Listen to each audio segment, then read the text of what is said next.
Ahok sindir reklamasi Anies. Sudah bukan cuma sekadar bisik-bisik tetangga lagi. Jika gak benar itu jago bicara, ahli retorika, pandai menata kata, tapi pandir menata kota, itu kata orang. Suatu sindiran yang sangat pedas, namun kena sekali dan menohok. Saat ini gak benar sedang dalam sorotan, karena reklamasi yang dulu dia kecam dan akan dihentikan kalau terpilih menjadi gubernur. Ternyata hanyalah janji-janji kampanye belaka. Dia mencabut izin sejumlah pulau reklamasi, namun memberikan IMB untuk 4 pulau reklamasi.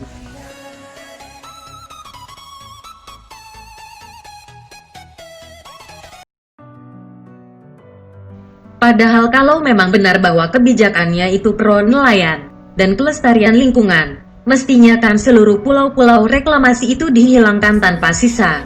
Dan perairan di Teluk Jakarta itu dikembalikan bentuk keaslinya, alamiah, tanpa ada pulau buatan. Namun janji mencabut izin pulau reklamasi hanya permainan kata-kata doang. Karena memang hampir mustahil untuk menggusur pulau-pulau buatan itu, untuk mengembalikan Teluk Jakarta sebagaimana aslinya.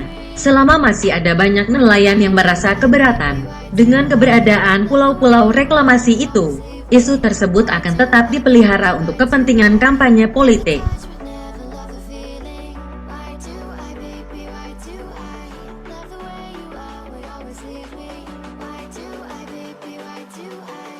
Bukti sudah bicara. Dengan berbagai dalih, gak bener akhirnya menabrak sendiri janji-janji kampanyenya tentang pulau-pulau reklamasi tersebut. Belum lama dia menerbitkan IMB di atas 4 pulau, dengan alasan sudah ada bangunan di atasnya. Maka jelaslah sudah, keberadaan pulau-pulau reklamasi itu hanya akan jadi bahan kampanye politik dari masa ke masa.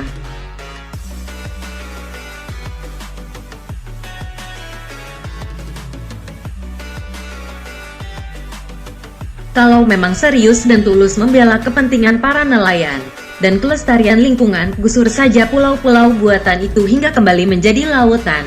Maka para nelayan setempat pasti girang dan bahagia, sebab area kerja mereka sudah dikembalikan ke bentuk semula. Ikan-ikan akan kembali bersarang dan beranak pinak di sana untuk tangkapan para nelayan.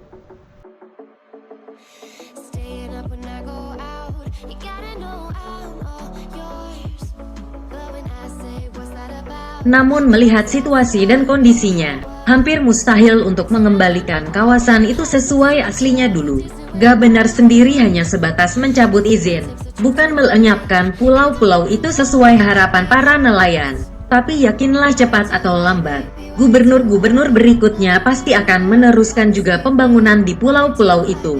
Tapi di masa-masa kampanye, semua cagup berjanji akan memperhatikan aspirasi dan memenuhi keinginan para nelayan.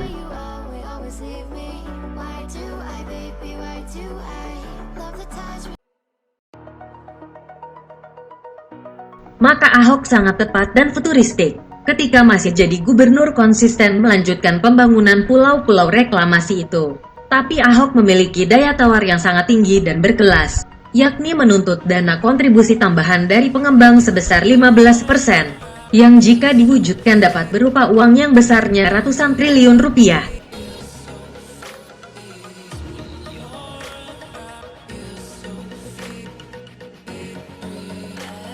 Maka ketika kini gak bener malah membuat reklamasi, dengan dalih memperluas kawasan dunia fantasi Ancol seluas 35 hektare. Ahok yang kini komisaris utama PT Pertamina itu hanya mengingatkan, bahwa Anies Baswedan bisa disebut sebagai melanggar perda, hingga AMDAL. Analisis mengenai dampak lingkungan, soalnya menurut Basuki Cahayapurnama, tidak boleh ada nempel reklamasi ke daratan DKI Jakarta. Itu melanggar perda dan juga AMDAL, termasuk UU Lingkungan Hidup.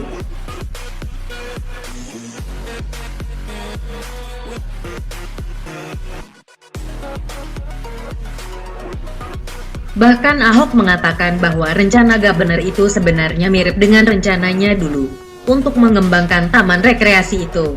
Katanya lokasi perluasan di Ancol Barat itu sama dengan Pulau K yang hendak dia buat itu. Ini soal permainan kata saja. Pulau reklamasi K memang bagian dari perluasan daratan Ancol yang ada saat ini, ujar Ahok Senin tanggal 13 Juli tahun 2020.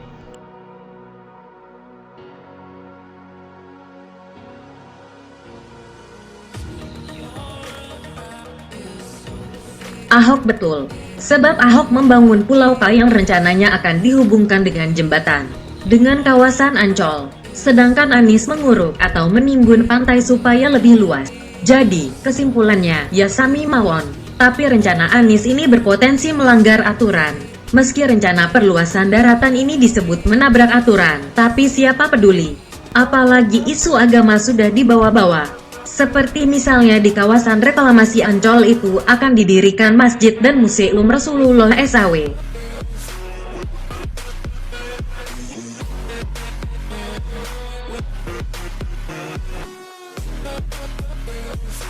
Bahkan Anies kini sesumbar bahwa reklamasi bikinannya ini beda dengan reklamasi yang sudah-sudah.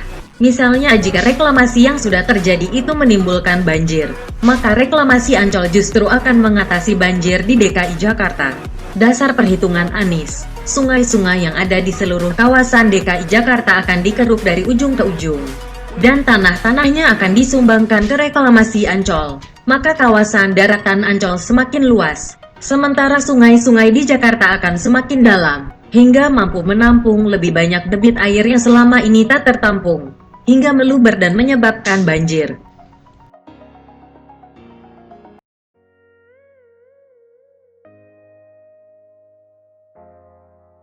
Ide yang sangat keren sebenarnya, apalagi itu hampir sama persis dengan ide penulis selama ini. Hanya saja Anies telah mengingkari sendiri janji kampanyenya, bahwa air itu harus dimasukkan ke dalam tanah, sesuai sunatullah, bukan dialirkan ke laut. Sebab kalau masih juga mengandalkan sungai, itu sama saja dengan mengalirkannya ke laut.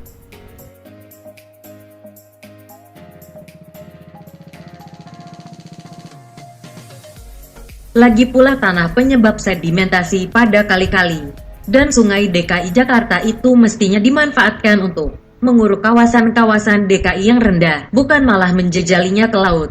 Akan lebih tepat jika misalnya tanah-tanah kerukan sungai-sungai itu dibuat jadi semacam tanggul di sepanjang pantai DKI Jakarta, bukan malah menumpuknya di pantai Ancol hingga dapat daratan baru 35 hektar.